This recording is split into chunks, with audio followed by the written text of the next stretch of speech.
మలద్వారం దగ్గర వచ్చే ప్రతి సమస్య పైల్సేనా, దాని గురించి ఈరోజు మాట్లాడదాం. నేను మీ doctor Sripathi Jayachandra MS, ayurvedic surgeon and proctologist, Uma pile fistula care and Uma dental care Khammam.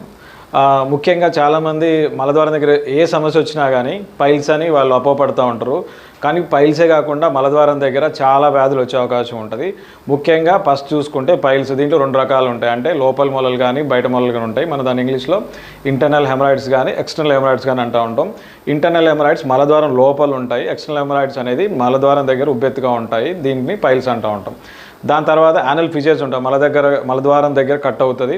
ఇదే 6 నెలల కంటే ఎక్కువ ఉంటే వాళ్ళల్లో స్కిన్ ట్యాగ్స్ అంటూ ఉంటాం. అంటే పైన కానీ కింద కానీ మలద్వారం చుట్టూ కానీ ఒక సెంటినైల్ పైల్స్ అంటే ఒక గాడ్ లాగా పిలకలాగా తయారవుతూ ఉంటుంది. ఇది ఒక రకం. దాంతోపాటు ఫిస్టులా అంటాం. దీన్ని తెలుగులో బగంధరం కానీ లూటీ కానీ అంటూ ఉంటాం. ఇందులో ఏమైందంటే చీము కానీ రక్తం కానీ అక్కడ గడ్డలాగా అవుతూ ఉంటుంది. ఇది ఫిస్టులా. అవే కాకుండా చాలామందిలో యానల్ పాలిప్స్ అంటే మలద్వారం లోపల కండలు పెరిగి అది బయటకు రావడం కూడా జరుగుతూ ఉంటుంది. దాని తర్వాత యానల్ వార్డ్స్ అంటే కొన్ని వైరల్ కండిషన్స్లో కూడా వార్డ్స్ అనేవి మలద్వారం చుట్టూ కూడా ఏర్పడడం జరుగుతూ ఉంటుంది.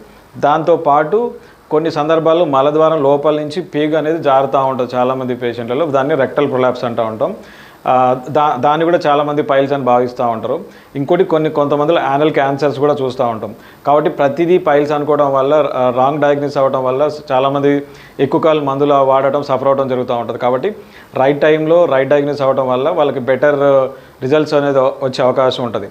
కాబట్టి ఇలాంటి హెల్తీ కంటెంట్ కానీ హెల్తీ వీడియోస్ కోసం మా పేజీకి ఫాలో అవ్వండి. Thank you very much.